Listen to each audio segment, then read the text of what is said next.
Hello, everybody. Welcome back to another episode of Novels and Nightcaps, the podcast where we read, we drink, and we ramble. My name is Gabe, joined as always by my co-host Noor, and today we are dodging gods and monsters and desperately trying to get home to Ithaca. You know it, you love it. We read The Odyssey by Homer. It's the 8th to 7th century BC book by a man that we believe is probably Homer, but we're not really sure. Either way, it's an epic that follows the king of Ithaca, Odysseus, as he tries to return home to fight off a collection of suitors trying to take his money, his wife, and murder his son. Of course, we are reading this in anticipation for the movie that is just about to come out, which we will, of course, be watching and also making a video about. And actually, we'll be watching it together, which is sick. It'll be the first movie in such a long time that we have seen together. So we're going to go see that this Sunday in 70 millimeter IMAX, like the best possible way to see it. So I'm absolutely hyped for that, but we thought it'd be good to go ahead and read the book first and give our thoughts. We've both read it before in high school, right? I believe we came into this both having an experience with it. But as always, before we get into talking about the book, we got to talk about what we're drinking. Now, Nor, I hear you're here to disappoint today. What are you drinking? Yeah, I mean we are shooting this early for me. I know it's like 1 p.m. for you, so it's drinking time. But for me, it's still Yeah. noon. I'm a normal human being, and I also have to work tonight, so I made myself a cup of coffee because I am still kind of waking up. Yeah, I don't work tonight and it is 1 p.m. I guess 1 p.m. is drinking time. I wanted to do something kind of refreshing, but also something that characterizes the Odyssey in a sort of effective way. So I made a drink I'd never actually made before, and I've always been a little scared to try. I made a Bloody Mary. So a Bloody Mary is like a very savory cocktail, which is interesting.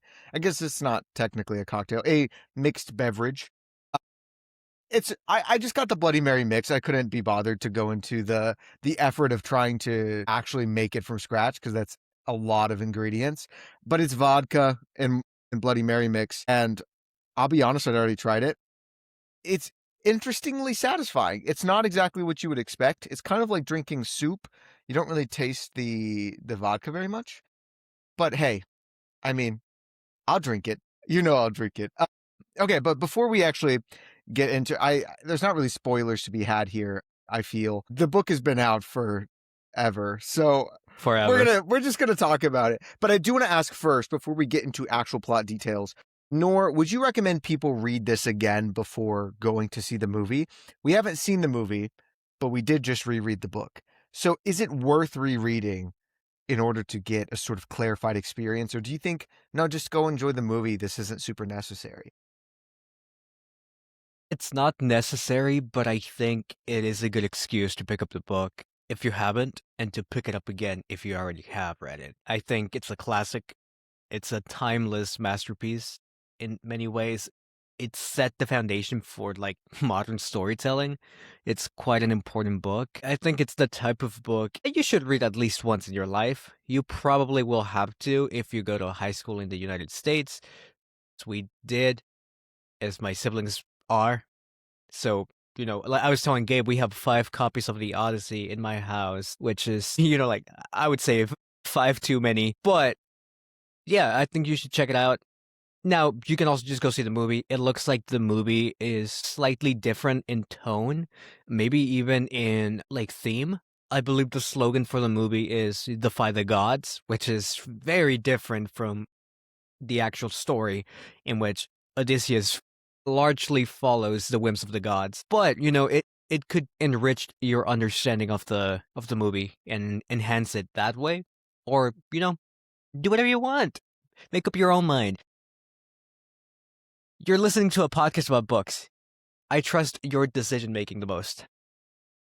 Yeah, I definitely agree. It was actually a surprisingly enjoyable read. I'll be honest, parts of it were difficult to get through just because it's not the normal type of storytelling that we're used to. But there were also parts that were far more epic than I thought it would be. When I read this back in high school, I didn't want to read it, obviously, and I feel like most high school students read parts of it and then Cliff Notes parts of it also. I was not exactly invested in what was going on, but this time Did around, you I read really did enjoy it. did you read all of it for high school?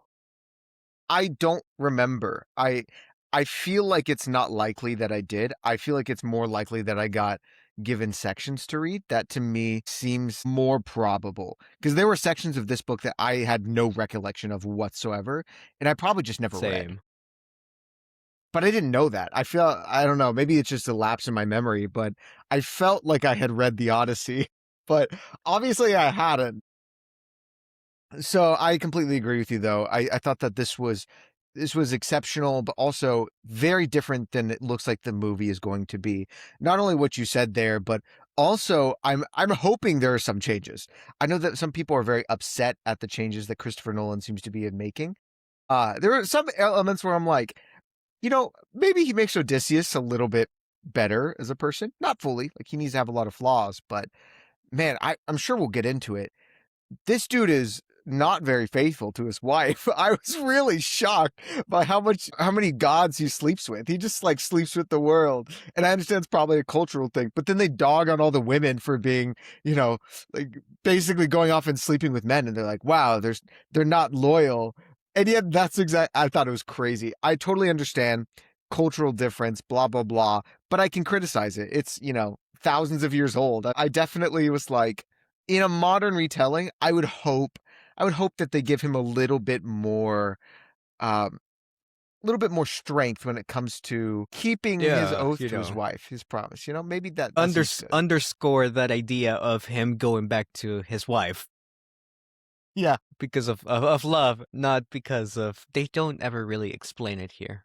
But I was about we'll to get say, into I it. was like, that to me was probably the biggest question I really left with. I was like, why exactly does he want to go home? Like, why exactly? Because he has some incredible offers where like he's offered immortality, he's offered paradise, he's offered all of these grand things that sound amazing. And yet he clearly longs for home, yet he's not exactly loyal to his wife. I mean, he's been gone for so long already. He already went to war, which took years and years. So it's not like he wasn't okay with being away from home for an extended amount of time. And so I definitely left thinking, like, why does he truly want to go home? I'm not sure if you had any insight into that, but that was my biggest question. No, not really. It was also my big question, like why Penelope? What is the importance of Penelope aside from, the fact that she's Odysseus' wife and apparently winning her over means winning over Ithaca, but they don't really explain that. They don't focus on that. I assume that Homer assumed that the people of the time knew the reasons, and I feel like I feel like he does that a lot throughout the book. I mean, it makes sense to some extent. He's writing for the people of his time, not necessarily focused with a lot of world building and lore like we're used to Yeah, now. because it very much like toes the line between fantasy and reality. Like it adds elements of this mythology seamlessly with the real life. Like I think that's a huge thing for Homer is that you'll be talking to real people dealing with real problems. Like the suitor situation feels like a very tangible, tangible issue. Telemachus having a plot to murder him is a very tangible issue. Them trying to find a father, very real. And then Odysseus is off like dealing with all of the He's mythical stuff, having one heck of a spring break. He's having so much fun in all these places, telling stories, getting a lot of fortunes, getting a lot sleeping of with a people lot of killed. goddesses. Yeah. It is wild to me that he was like, whenever he was telling the origin of his name, he's like, it means life of pain or whatever. Except everybody else dies except for him because of mostly, not fully, mostly because of his choices, mostly because of his failure to be a good leader. And like, dude, you're the lucky one. You're the only one who survived all of your mistakes. He's like, no, I live a life of pain as king of Ithaca, who is offered immortality and has such a close relationship to like dozens of gods. He gets himself into some trouble though. I'll tell Yeah, you. he I'll does. tell you. But yeah, thinking more about this whole going home thing. I did question, like, is it just him wanting the glory of successfully returning home and kind of assuring his legacy? Is it a legacy issue? Because his legacy is spoiled if the suitors take his property, take his land, kill his son. Is it that he just wants to get home because, like, that's his place? Because that is where he belongs? Is that the core? That seems very sweet. That's a very nice way to think about it. Would he be content living a quiet life after he returns, or is he looking to be a king, looking to hold that throne again and go through the effort of leadership again, even though he failed so miserably? Yeah, mind you, Yeah, he's not a very good leader at any no, point in the book, which is kind of no, he's frustrating. not. But yeah, I He's mean, that's it's a really good question. Why does he want to go home? I think it is largely because it is what is right by, the standards of the time and the culture at the time. But aside from that, I couldn't figure out a better answer than that. And I read the book twice. there is the one moment when he's with Calypso on her island, and he is like weeping and longing for Penelope. That's the glimpse we get of his true longing for his wife and why he wants to return. To me, that's like the one little moment, because the rest of the time he's not really thinking about her. They do have a conversation where everybody's like, "Wow, Penelope's so cool. She's so good. She's such a good wife." Which is great. But like that's it. All we get is whenever he's on Calypso's island and clearly wants to go home to her. Um and his dog, more importantly, his dog, Rip the dog. That was the saddest moment in the whole book. It That was genuinely truly the was. yeah, And I saw the I most saw the touching dog in the passage. trailer, and I am not ready for that. Oh, I got to go back and watch the trailer again and see the That's dog. Dang. heartbreaking. Or he It's gets old, heartbreaking. old dog comes limping up to his It's master. He so knows who sad. Odysseus is. One paragraph in the whole story, and yet so good, so sad. I wonder how much of the modern sort of not trope, but the modern idea of our emotions being so attached to animals or dogs in particular, of if there's a dog in the movie, you can bet the dog's going to die and it's going to be a tearjerker regardless of the quality of the movie or the story at all. I wonder, does that trace back to this story where people were like, dang, that dog, that's a. Dog, Because, the loyal dog that yeah, stayed there for years, for 20 years. gosh, it's like Futurama. It's the. I think it's the opening to. Did you ever watch Futurama? I've seen a couple episodes, I think it's the like here and there. beginning. It might be the first episode where I might be wrong about that. There's at least one sequence where after he, gets put in the cryogenic chamber thing, his dog goes and waits for him forever.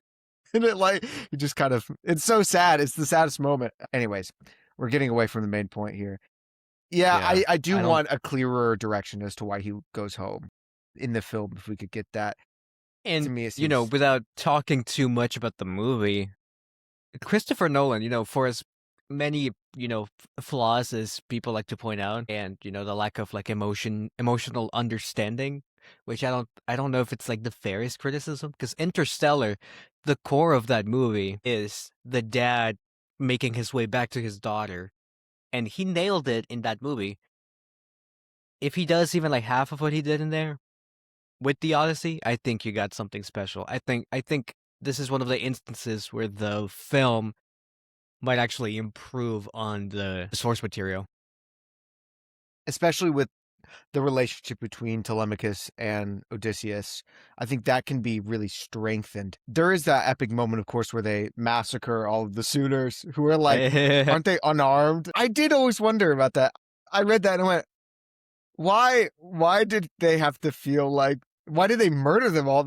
I was trying to process. And, I get, is it like revenge? Is it justice? Or is it just straight up like a massacre? As in I because they make clear that not all the suitors are equally nefarious. Some of them, there's the descriptions where they're going into the different suitors and their personality types, and some of them are a little bit more generous. Some of them are a little nicer. Some of them are horrible, horrible people. I'm not going to pretend to recite their names because there's too many of them, and There's too many. I can't. There's too many. I know the vibes. There's the one dude who talks down to whenever Odysseus is disguised. He has that scene where he like, pretty sure does he throw a stool at him? There's something that happens. Yeah, it's the one that Robert Pattinson's gonna be playing. It's like an That's Antonius. epic. Antinius. Antinius. Antinius, Anyways. yeah, I believe. There's that sequence, but still it seemed as if, and I mean, Athena joins in on the action and helps them murder everybody. I just was trying to figure out, what does that say either about the, coming from a historian's perspective, what does that say about the time period that they're writing in, or just what does it mean? Like, what are they trying to achieve? Is it just bloodlust? Because it's obviously portrayed positively. It's not condemned within the story, even though, yeah, it's not condemned within the story because the consequences are immediately nullified by Athena calming all of the suitors, like families, from waging war. But that Don't definitely know made me think.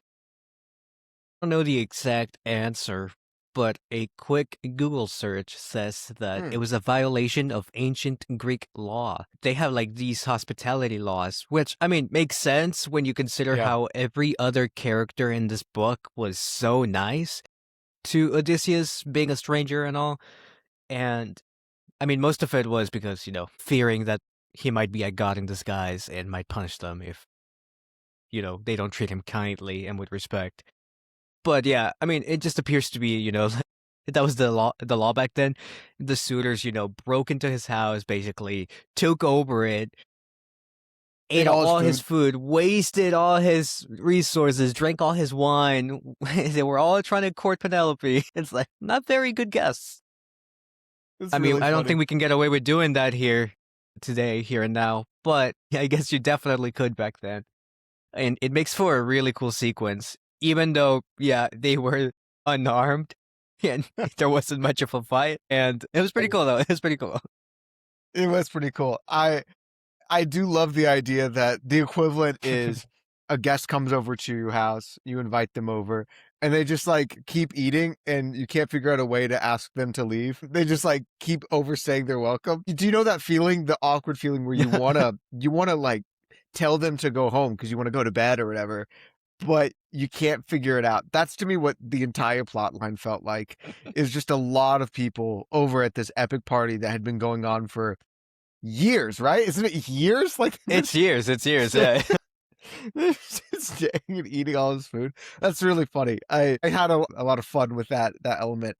And honestly, I thought Telemachus was probably one of my favorite characters, at least how he was written. I very much, I understand if some people don't like him because the sections that he's in, especially the beginning, feels a little bit slower than the rest of it. But that was honestly some of my favorite sections because it felt the most grounded, at least familiar to me, and how the dialogue was constructed and the logic of it all. I was really engaged. And we do see the whole hospitality thing that you mentioned come into play during this section because he goes off to, what's his name? It starts with an M, I think. I thought it was Nestor, right? He goes to a couple Mentor. people. There's Nestor and Ment- Mentor. But I think Mentor is the one that Athena disguises. Yeah. Because he There's goes so many to, characters. dang, there's so many characters and there's so much happening. And most of them are just puns. Like, the names are just puns for, like, their personality traits, which... Menelaus. Menelaus is who I'm talking about. Lazy writing. Agamemnon's brother, Menelaus. Because Telemachus goes to Sparta to meet with him. And during that section, though, I think it's during that section, whenever Menelaus is like, oh no, he treats him to food, invites him in before he even asks who he is or why he's there. He treats him with such hospitality, of course, before the story of what happened kind of unveils. I was really engaged during that entire beginning section. And then I was really confused because I always thought that we were going to start from like Odysseus. The mechanics of the storytelling I just wasn't ready for because it was a very complex way to tell the story. And I was surprised by that. It was very nonlinear, and I was not expecting it to be like that, where most of the story is Odysseus telling the story of what happened to somebody else. So it's kind of first person in the past. I just didn't anticipate that. It was very fascinating. And at times it was difficult to follow just because I had to like remember exactly what's going on and where we are because it changes so much. But at the same time, it was very complex and it felt very modern in how it was done. But uh, what did you think about that? Had you were you already prepared for how nonlinear it was, or what? I read the introduction first, or like I skimmed through it, and they do talk about how it doesn't really follow like a chronological order. It does provide a chronological rundown of the events for you, so I kind of read that first, reminded myself of like what actually happens in the story. And then I remembered, as I was reading that, how in high school we only read certain books or chapters, and we read them in a way that only followed Odysseus and it followed his journey chronologically. So I'm pretty sure we started with like Calypso's island. I believe that was the first like Yeah. excerpt or book that we read. And I think that really helps when you're a high schooler and you are only just starting to read more complex sort of books. But, reading it as an adult and reading it from like beginning to end and kind of jumping back and forth, it's impressive. It's such a, like you said, modern form of storytelling. And it's yet another reminder and another sort of point of proof of how the Odyssey is like one of the first modern stories, and you can tell how influential it has been, and how for a book that is thousands of years old, it's pretty solid. It's pretty solid. Yeah, I was in general very very surprised. I ran across this theory. I guess it's not necessarily a theory, more of an interpretation, going off of what you mentioned earlier about hospitality. Hospitality essentially being like a moral system of the book. That is the moral framework on which everything hinges. Because again and again, strangers arrive at households. And the question ultimately always is, how will the host treat this outsider?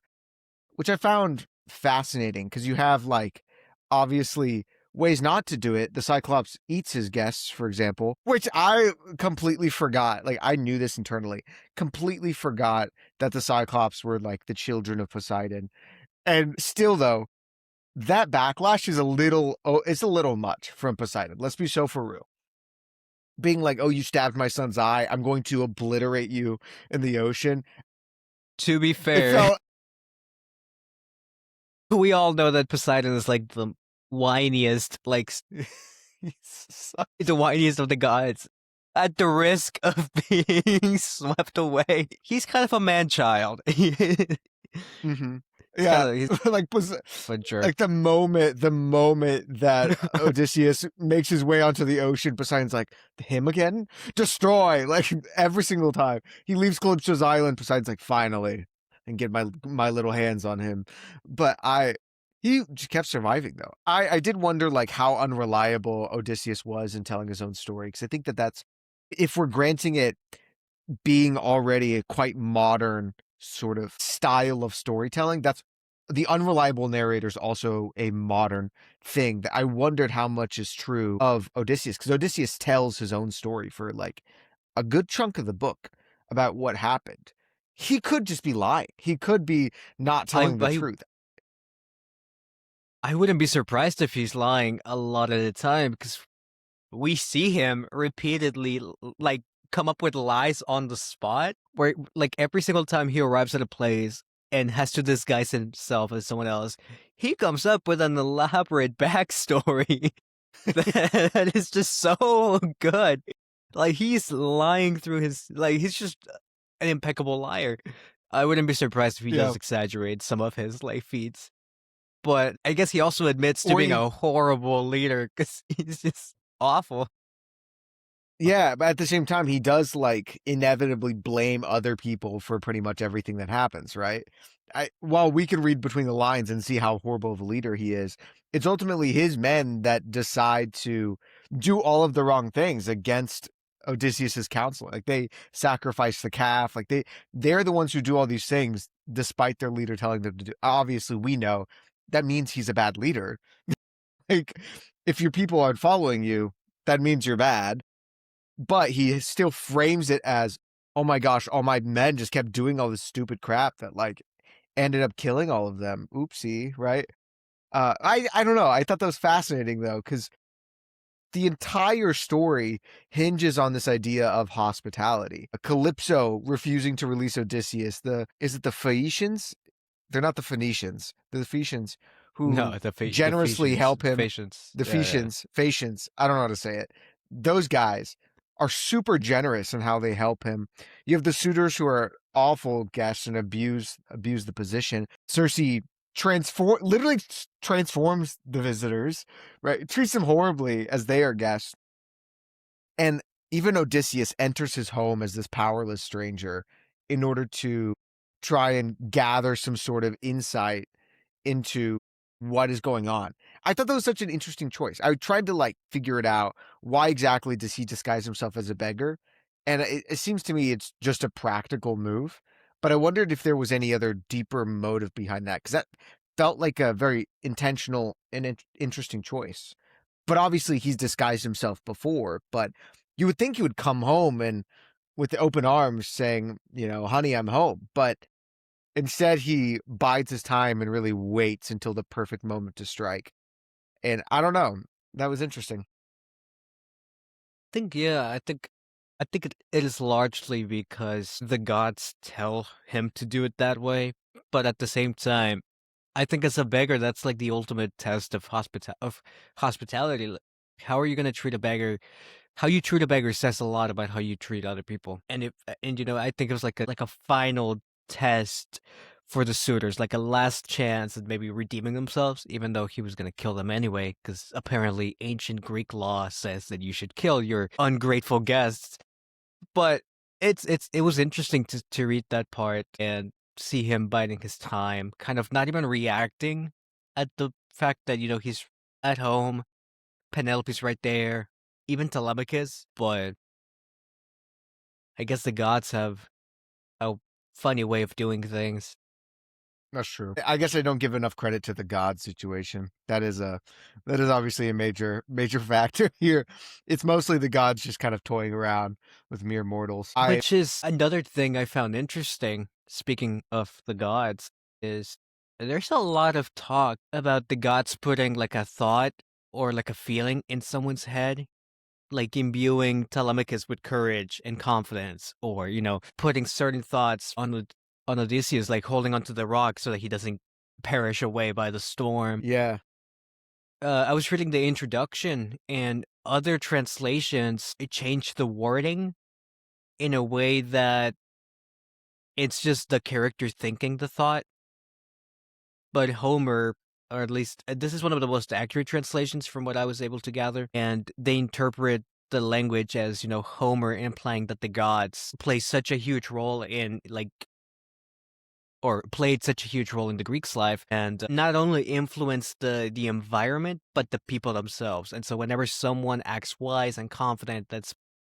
because of the gods. Like everything has to do with the gods, which I thought was interesting, And also from a translation perspective, like what sort of beliefs you come with when you're translating a piece. Like, are you more of a determinist or more of someone who believes that people have a higher degree of free will?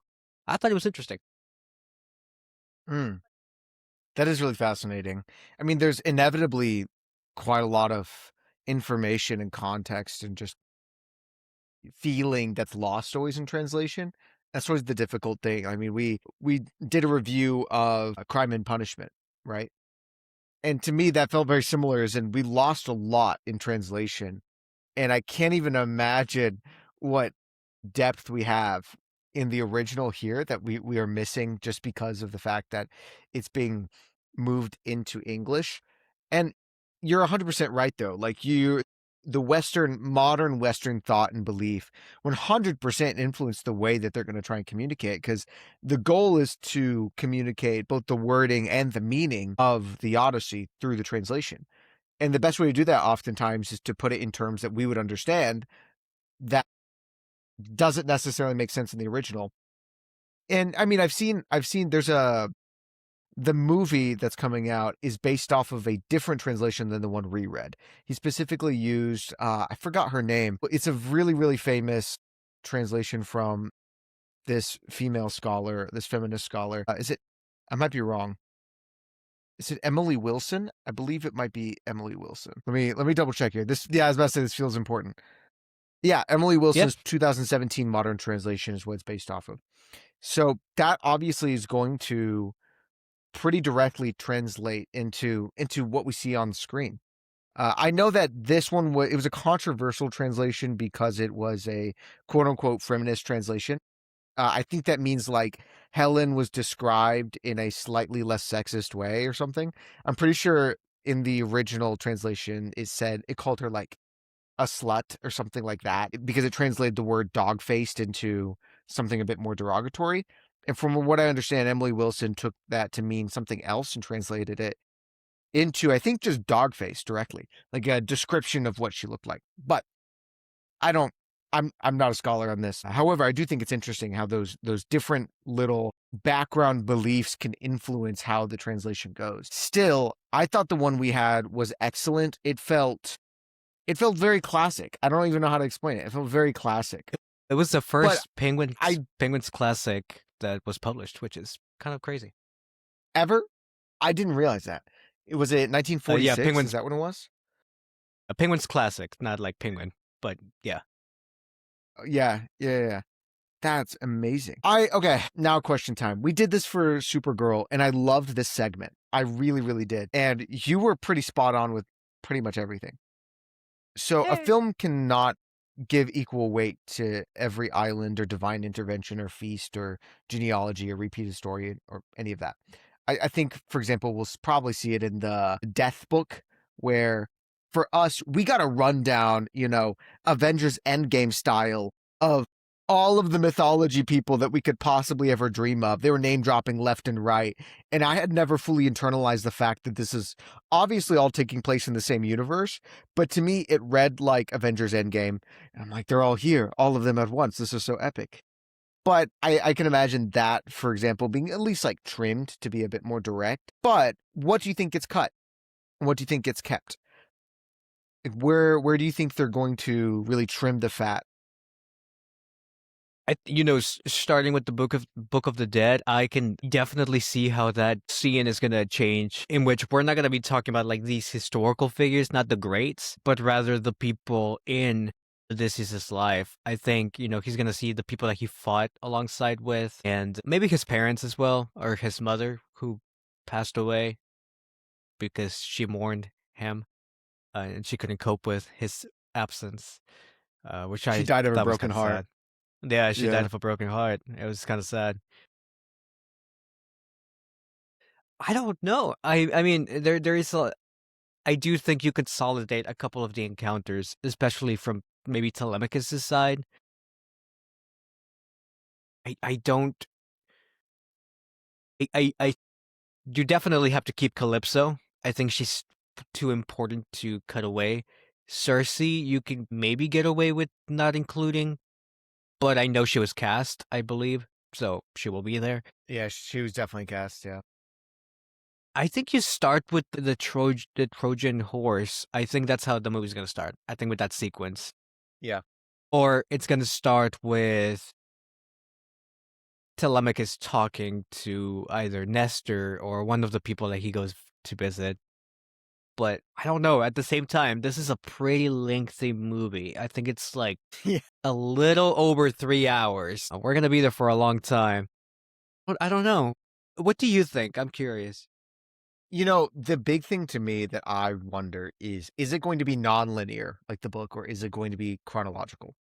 That to me is the biggest question. I think there's a good amount that they'll just like trim off. Obviously, they're going to have the Cyclops. They're going to have I think Cersei. I think they're gonna have Calypso. I think they might trim Cersei a little bit, just make that shorter. I don't remember their names. The giant whirlpool. Apparently it was a monster, but the giant whirlpool. They're gonna have that because that's in the trailer, unfortunately. So I've seen that already. But I, the big question to me is it going to be chronological? Or is it going to be Odysseus recounting what went on to the king, to that one king that helps him? Like, is that is that the framing of this? Because that is going to change what it feels like dramatically. That's going to dramatically change the tone of the story, the theme of the story. It's going to change everything. And so that's my I biggest question. honestly, I honestly think that Christopher Nolan is going to keep the sort of order in which we hear the story, or if we in which we read the story, because of the way it just naturally builds like suspense and curiosity for this character.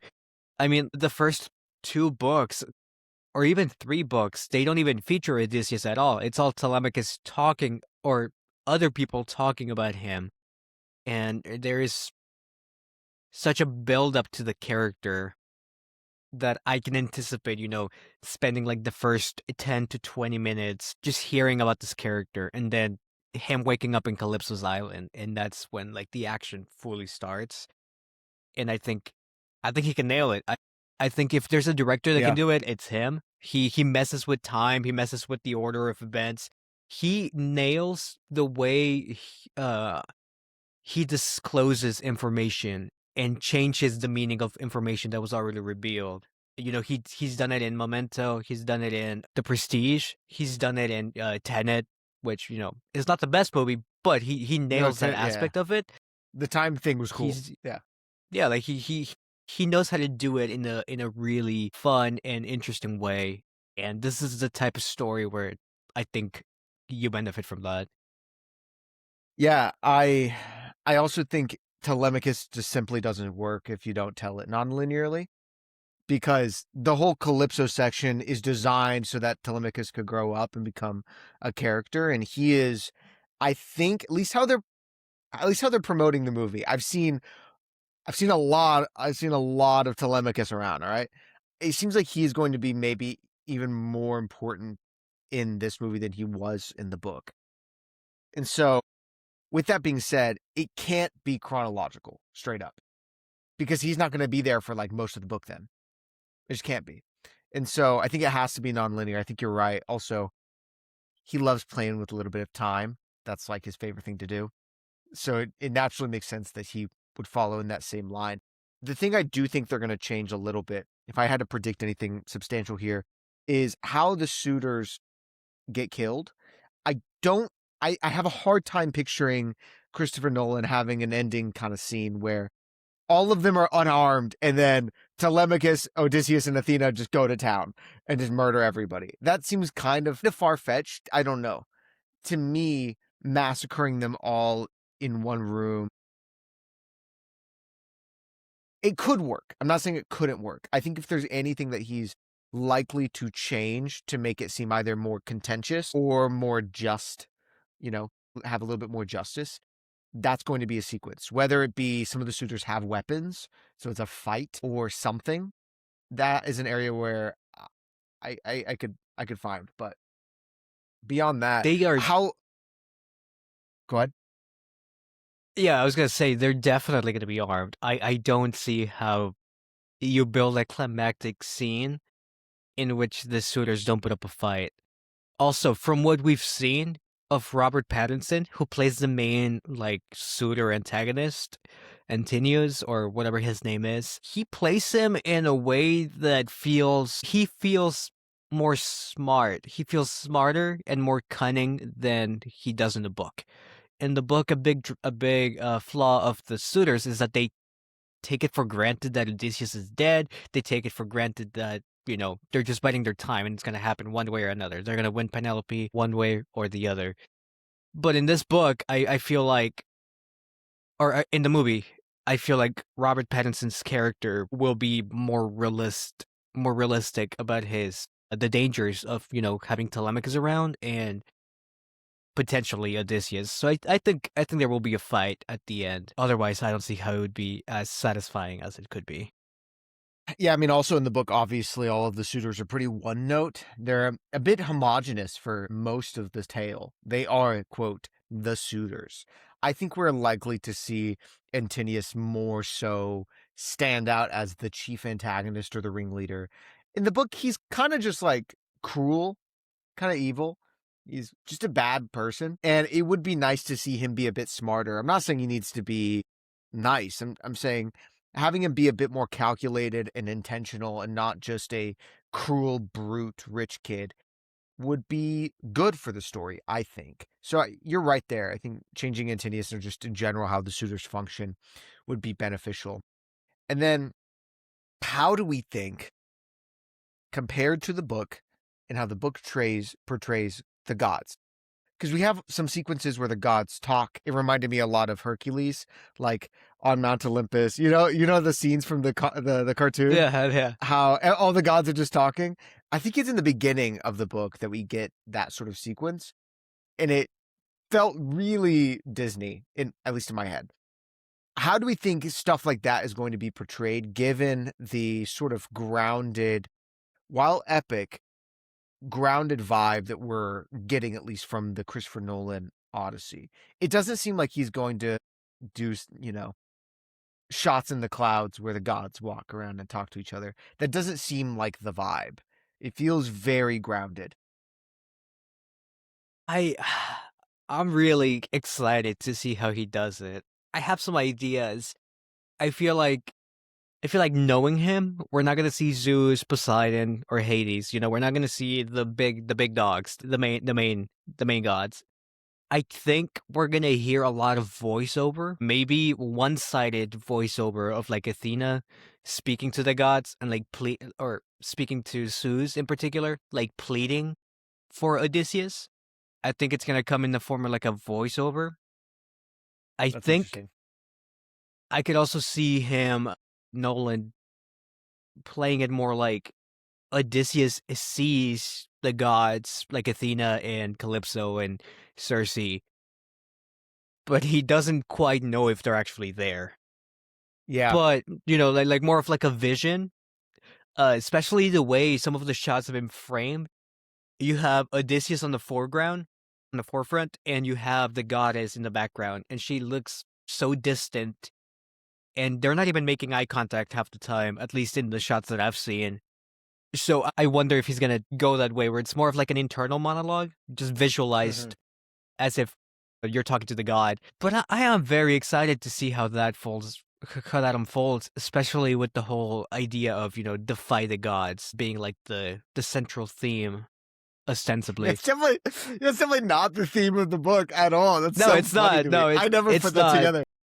It really isn't. But I don't know. It's I'm more of excited to see don't how. piss the gods off. It's more it's like he has to do his best. He acts whenever he does defy the gods, it's on accident. It's never on purpose. Like he didn't intentionally he didn't know that the Cyclops were Poseidon's children and tried that wasn't the intention, right? Like his men defied the gods. He told them not to.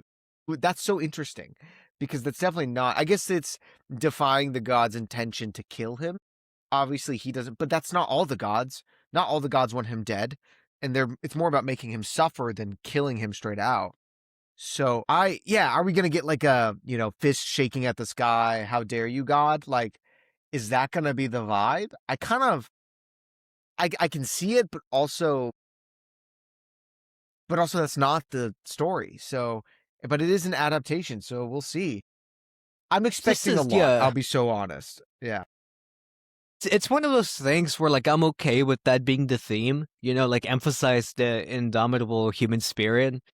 Like make your way home and like bring revenge back to the suitors. Screw what destiny says. I'm gonna make it back home because I love my family and I want to be there. That of course entails significant reconstruction of the character because we don't really have good reasons for him to want to go home in the book, and he's very reverent, even though he's a bit proud. Like there's definitely some hubris in the book. So yeah, there's a bit of a it's not necessarily the same character if you're telling that story. It's a different Odysseus. I'm okay with that to some extent, of course, but we'll see. We'll see. Yeah, I definitely do want a little bit of the hubris to stick, though, because there's something about Odysseus, hands on his hips, looking to go, let's go this way, is freaking hilarious to me. And I think it doesn't serve the character well because the whole point, especially at the end, is that he has the confidence to be like, I'm gonna string up this bow, watch what happens, baby. Like that takes a lot of confidence to pull that off, right? To derobe, shoot the arrow, like, and then kill everyone. It feels really, really masculine. You know how the Northmen, after the film, Yes. we sat in the car and we just like had a manly scream time. See, like that to me is what I'm hoping a little bit.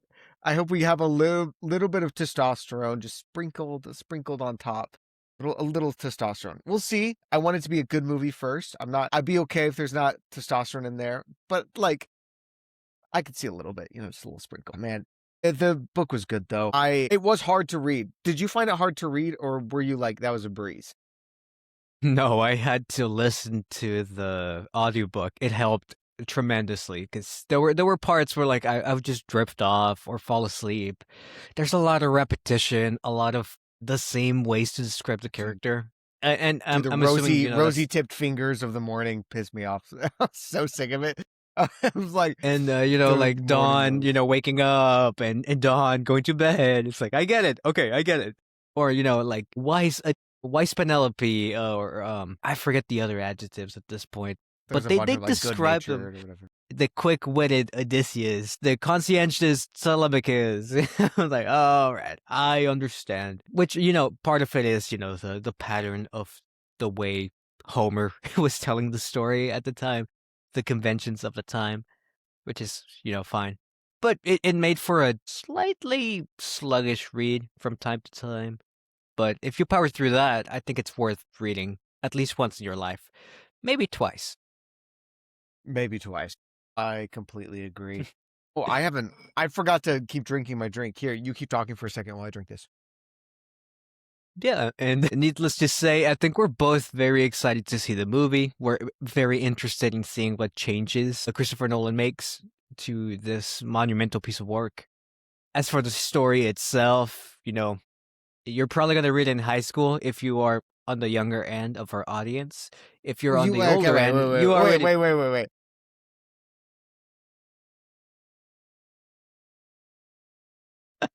If you are on the old... I don't get to control who watches this, but if you are on the older end, you probably already read it. Read it again. Check it out one more time. This time because you want to, not because you have to.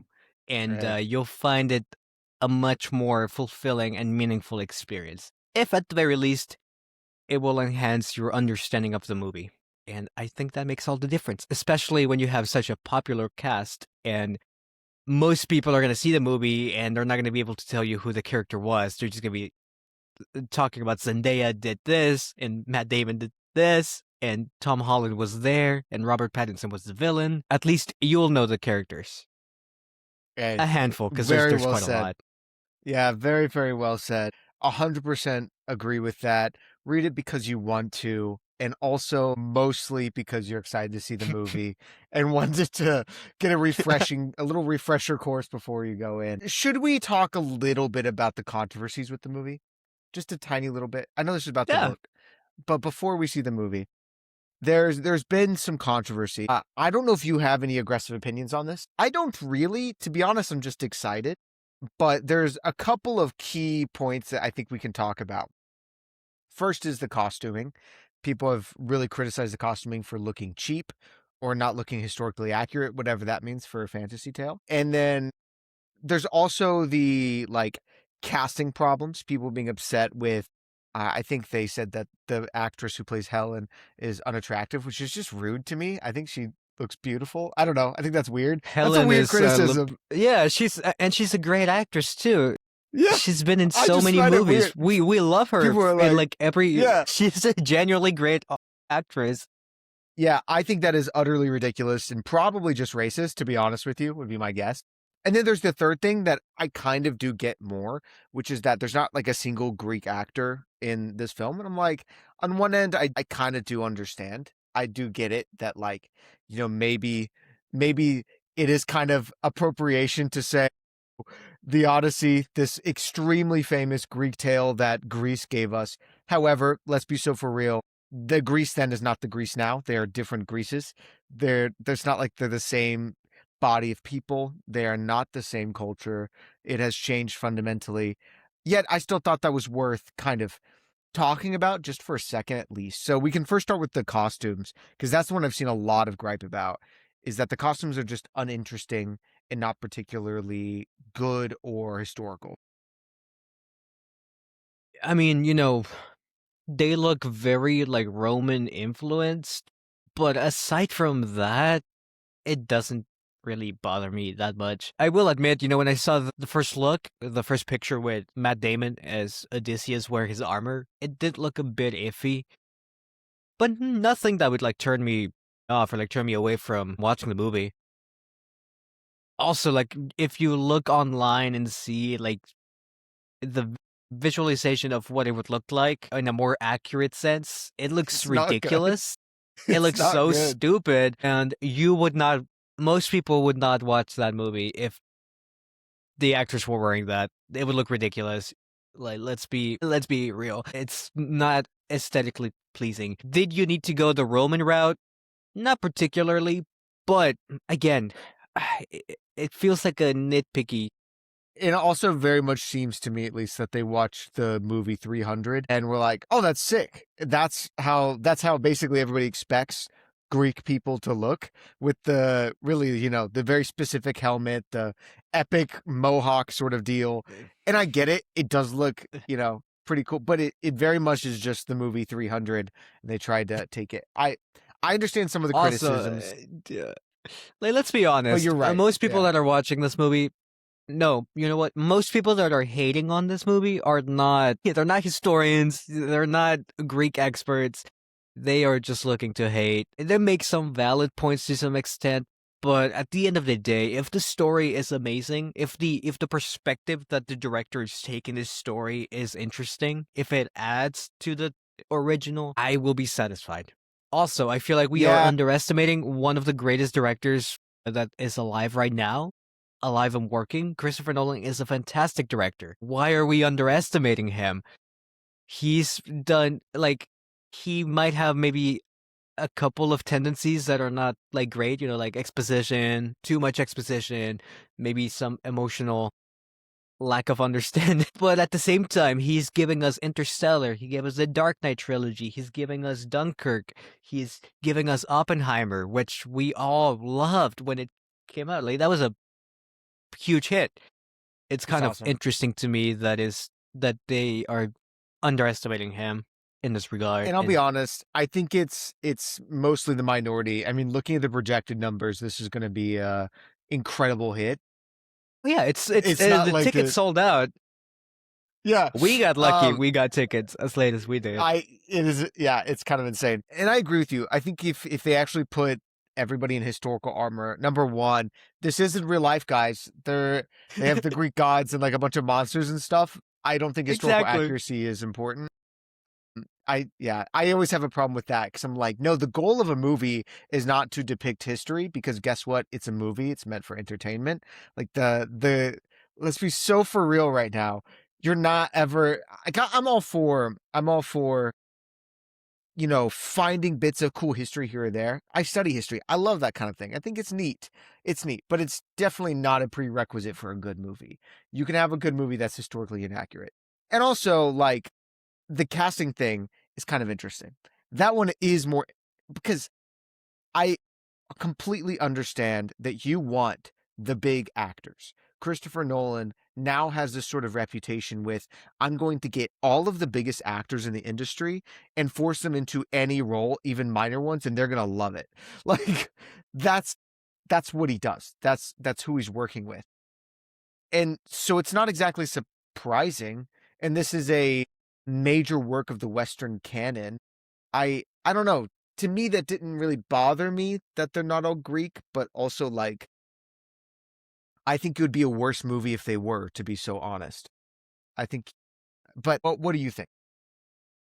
Well, for starters, this is a well-established director who has the people that he works with. He has an ensemble that he likes to work with. So naturally they're gonna show up again. Matt Damon has worked with him before. Robert Pattinson has worked with him before. Tom Holland and Zendaya, they are newcomers, but Anne Hathaway has worked with Christopher Nolan for a very long time. She was in the Dark Knight trilogy. She was in Interstellar. She was one of the main characters. So that part isn't surprising to me. I think the representation is a valid criticism to some extent. I don't know. This is a Hollywood movie. It's okay. It shouldn't be the norm, of course. We should maybe strive to bring more representation. But it's not like, at least for me, it's not even like a huge factor. It's not a huge deciding factor. I am mostly indifferent about it. And the one thing that I would actually focus more on is the fact that, you have a lot of really like familiar faces. And like we've seen Zendaya in, I want to say like 3 movies last year, and we're gonna see her in 3 movies this year. Anne Hathaway has, I believe, like 5 movies coming out in the span of like 5 months. Like she was in The Devil Wears Prada, the sequel. She was in Mother Mary. She's gonna be in Verity. She's gonna be in The End of Oak Street, and she's gonna be in The Odyssey. And all of those movies are like summer movies, essentially. Robert Pattinson, we've seen him before this year. We're gonna see him again later this year. Zendaya, we're gonna see literally within the week of The Odyssey. Same with Tom Holland. Same with John Bernthal. They're all starring in the same movie. That to me speaks to a bigger problem in Hollywood. Like using the same cast. But it's also the nature of how movies are made, in which like they didn't work on these projects at the same time. They worked on them like throughout the years, and they are just now releasing. That's just the nature of filmmaking. So in that way, it's not such a big problem for me. But I'm still Yeah, excited. and I don't know. I think to me, it's important to distinguish that, like, he's specifically trying to create a modern film, right? The Greek nationality didn't exist thousands of years ago, just to put it plainly. And I think it would be difficult, and you'd be hard pressed to argue that current Greek nationality is even remotely similar to the ethnicity that he would be. But however, I do think it is important that there's some sort of cultural representation and some semblance. And if that's not in the casting for the reasons that you stated, it should be represented in that homecoming, in the hospitality morality that we talked about, in like the attitude towards war and family and divine power. Like that should be, I think, where a lot of the cultural preservation actually is. But the criticism is reasonable, even though like, yes, modern Greeks don't necessarily have anything to do with ancient Greeks. That is kind of dismissive, I would say, to the argument. But I don't think that's the biggest problem. To me, it's a bigger problem if some of the more fundamental attributes of the poem are not actually represented in the adaptation. Yet adaptation is how things survive, right? And I think it'd be unfair to ask any sort of Shakespeare adaptation ever made has to only have English actors. That to me would seem weak. I think that's not a fair thing to say, and I think the same thing with the Odyssey. I don't think you can argue it only needs to have Greek actors, because guess what? It's an adaptation. Things are going to change. Things are going to adapt. So I don't know. I guess that's my opinion on it. But I'm excited to watch it. I think it's going to be good. I would be really shocked if it sucks, to be honest.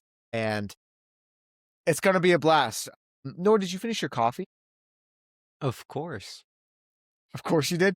Hey, you saw me. I made you talk for a second while I chugged the rest of this down. I'm probably never making any of those again. That was not, the Bloody Mary was very savory, and I'm not sure if I want to drink my soup cold. But here at Novels and Nightcaps, we finish our drinks.